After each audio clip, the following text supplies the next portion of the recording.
For the Vikings, water was not an inconvenience. It was, an omnipresent threat that attacked ships, clothing, tools and shelter every single day. Salt spray, freezing rain, and constant humidity punished anything unprotected. Failure to control water meant rotted hulls, soaked wool, hypothermia, and, lost cargo. In response, Norse craftsmen developed a tar-based waterproofing system so effective that it kept wooden ships seaworthy for decades. Today, modern synthetic sprays promise instant waterproofing with just a few seconds of application, yet in real-world conditions, they often fail where Viking tar endured. Understanding why reveals a great deal about materials, longevity, and survival thinking. This comparison is not about romance. It is about performance under pressure. How Viking tar was produced with deliberate chemical intent. Viking tar, often called pine tar, was not, crude resin smeared randomly onto wood. It was produced through controlled pyrolysis. Pine roots and resin-rich wood were heated slowly in low oxygen pits or kilns, allowing tar to separate and drain without burning. This process concentrated natural resins, oils, and antimicrobial compounds into a thick, viscous substance. The resulting tar penetrated deeply into wood fibres rather than sitting on the surface. It bonded chemically and physically, forming a flexible water-repellent barrier that moved with the wood as it expanded and contracted. This depth of penetration defined its effectiveness. Why tar-protected wood better than surface coatings? Waterproofing fails most often at microfractures. Wood moves constantly with temperature and humidity changes. Modern synthetic sprays form thin surface films. When the substrate moves, these films crack invisibly, allowing water ingress beneath the coating. Once water enters, it becomes trapped, accelerating rot. Viking tar avoided this failure mode. By soaking into the wood, it reinforced the fibres themselves. Even when surface layers wore away, underlying protection remained. Water was repelled from within, not blocked from above. This is why Viking ships survived years in salt water without modern sealants. How Vikings applied tar as part of a maintenance cycle. Tar was not applied once and forgotten. Ships, shields and tools were retarred regularly. Old tar was heated, refreshed and reapplied. This layering built resilience over time. With each application, protection was deepened rather than simply replaced. You see, this layering created a much more resilient barrier over time. Heat, it really mattered. Warm tar would flow better and, as a result, penetrate much deeper into the material.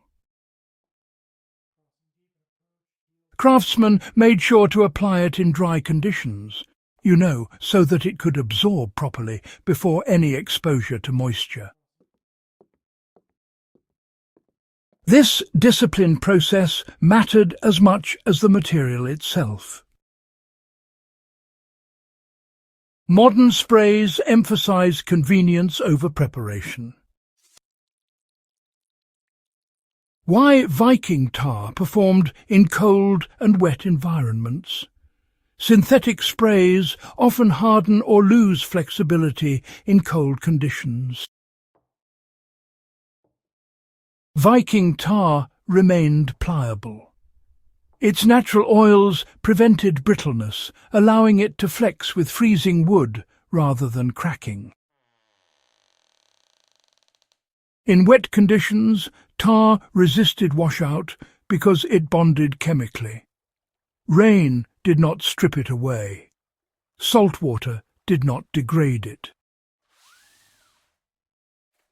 In fact, salt helped preserve tar-treated wood by inhibiting biological growth. This made tar ideal for northern climates, where conditions were rarely ideal. How modern synthetic sprays prioritize speed over longevity. Synthetic waterproofing sprays are designed for consumer convenience. They apply quickly, dry fast, and look clean. Their chemistry prioritizes hydrophobicity at the surface rather than structural integration.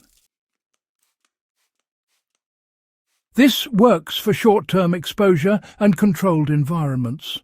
But, it fails under abrasion, UV exposure, and constant moisture. Reapplication becomes frequent, and performance degrades unpredictably. Viking tar was slow, messy, and durable. It assumed long-term exposure and abuse. So, how can we, apply Viking tar principles in our modern world? Well, the lesson isn't to just coat everything in tar without thinking it through. Instead, it's really about choosing penetrating treatments rather than just surface films, especially when you need something to last for a long time. For things like wooden tools, outdoor structures and boats, modern pine tar products are honestly still available and quite effective. When applying these treatments, it's important to follow the logic the Vikings used. First, make sure the wood is clean and dry. Then warm the tar gently. After that, apply it generously and, give it plenty of time to soak in. Repeat periodically. Accept darkening and odour as signs of function, not flaws. For textiles, waxed finishes based on natural resins, they mirror the same principle more closely than sprays. Why tar was trusted with lives, not appearances. Viking tar smelled strong and stained permanently. But that did not matter. What really mattered was that a soaked sail did not become a frozen death trap. What mattered was that a hull did not leak miles from shore. Modern waterproofing often prioritizes aesthetics and breathability over survival margins. Viking tar, on the other hand, prioritized failure prevention. So this difference in priorities, it really explains the performance gap we've observed. And here's the thing, archaeological evidence actually confirms tar's effectiveness. Tar residues are, still found on Viking ship remains centuries later. Interestingly enough, the wood beneath all that tar remains structurally sound, even after all those years. The protective effect outlasted the civilization that created it. Few modern coatings can claim similar longevity under continuous exposure. Why synthetic sprays dominate despite inferior endurance? Modern life favours immediacy. People expect results now and replacement later. Synthetic sprays fit this model. Tar fits a world where repair mattered more than replacement. As environments become harsher and sustainability gains importance, this trade-off deserves reconsideration.